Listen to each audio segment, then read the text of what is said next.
guys, and welcome to this week's Story Time with Beth. We've been reading Charlie and the Chocolate Factory by Roald Dahl, and we just got up to chapter 25, so let's see what happens today.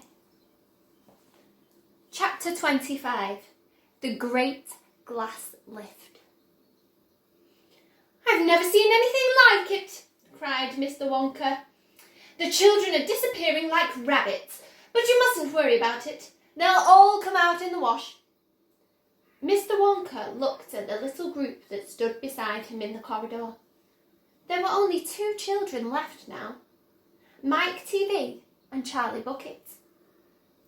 And there were three grown-ups, Mr. and Mrs. TV and Grandpa Joe. "Shall we move on?" Mr. Wonka asked. "Oh yes," cried Charlie and Grandpa Joe, both together. "My feet are getting tired," said Mike TV. "I want to watch television." "If you're tired, then we'd better take the lift," said Mr. Wonka. "It's over here. Come on, in we go." He skipped across the passage to a pair of double doors. The doors slid open. The two children and the grown-ups went in. "Now then," cried Mr. Wonka. "Which button shall we press first? Take your pick." Charlie Bucket stared around him in astonishment. This was the craziest lift he had ever seen.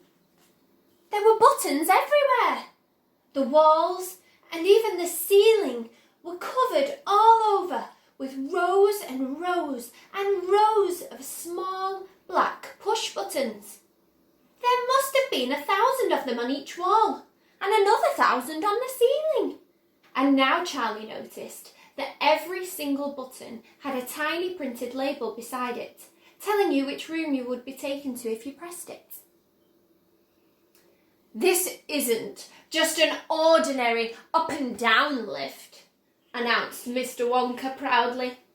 "This lift can go sideways and long ways and slant ways and any other ways you can think of. It can visit any single room in the whole factory, no matter where it is. You simply press the button and zing, you're off." "Fantastic," murmured Grandpa Joe. His eyes were shining with excitement as he stared at the rows of buttons. "The whole lift is made of thick, clear glass," Mr. Wonka declared.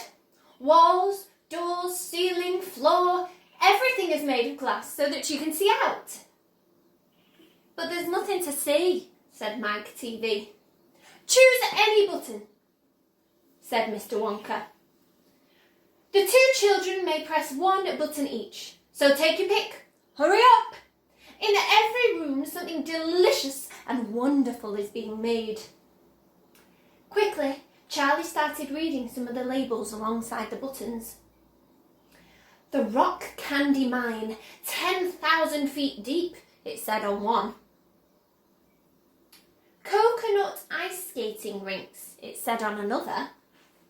Then, "Strawberry juice water pistols, toffee apple trees for planting out in your garden, all sizes, exploding sweets for your enemies, luminous lollies for eating in bed at night, mint jujubes for the boy next door, they'll give him green teeth for a month, cavity-filling caramels, no more dentists, stick jaw for talkative parents, wriggle sweets that wriggle delightfully in your tummy after swallowing, invisible chocolate bars for eating in class, sugar-coated pencils for sucking, fizzy lemonade swimming pools, magic hand fudge, when you hold it in your hand, you taste it in your mouth, rainbow drops, suck them and you can spit in 6 different colours."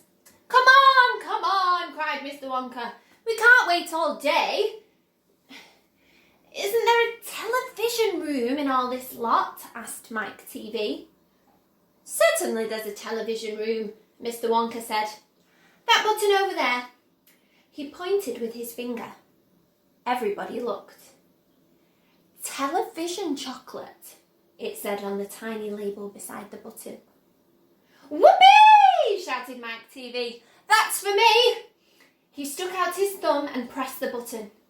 Instantly, there was a tremendous whizzing noise. The doors clanged shut and the lift leaped away as though it had been stung by a wasp. But it leapt sideways, and all the passengers, except Mr. Wonka, who was holding onto a strap from the ceiling, were flung off their feet onto the floor. Get up, cried Mr. Wonka, roaring with laughter. But just as they were staggering to their feet, the lift changed direction and swerved violently round a corner. And over they went once more. Help! Shouted Mrs. TV. Take my hand, madam, said Mr. Wonka gallantly. There you are. Now grab this strap. Everybody grab a strap. The journey's not over yet. Old Grandpa Joe staggered to his feet and caught hold of a strap. Little Charlie, who couldn't possibly reach as high as that, put his arms around Grandpa Joe's legs and hung on tight. The lift rushed on at the speed of a rocket. Now it was beginning to climb. It was shooting up and up and up on a steep, slanty course, as if it were climbing a very steep hill. Then suddenly, as though it had come to the top of the hill and gone over a precipice, it dropped like a stone, and Charlie felt his tummy coming right up into his throat, and Grandpa Joe shouted, Yippee! Here we go! And Mrs. TV cried out, The rope has broken! We're going to crash! And Mr. Wonka said, Calm yourself, my dear lady, and patted her comfortingly on the arm. And then Grandpa Joe looked down at Charlie, who was clinging to his legs, and he said, Are you all right, Charlie? Charlie shouted, I love it! It's like being on a roller coaster.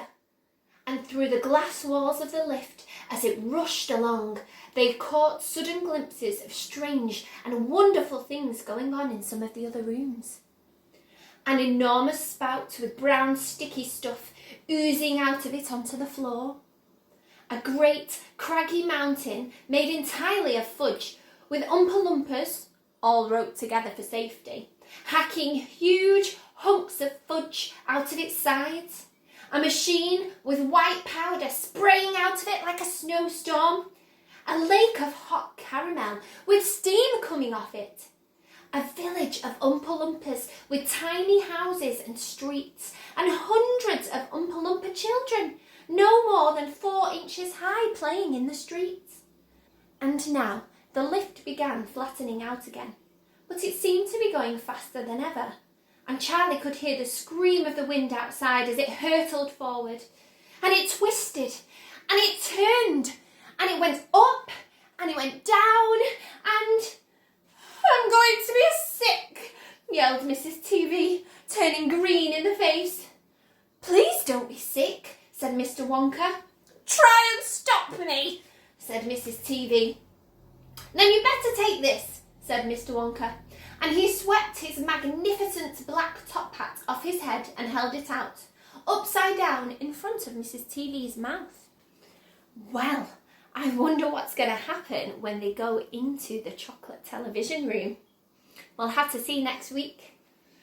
I'll see you next Friday to find out what's happening in chapter 26.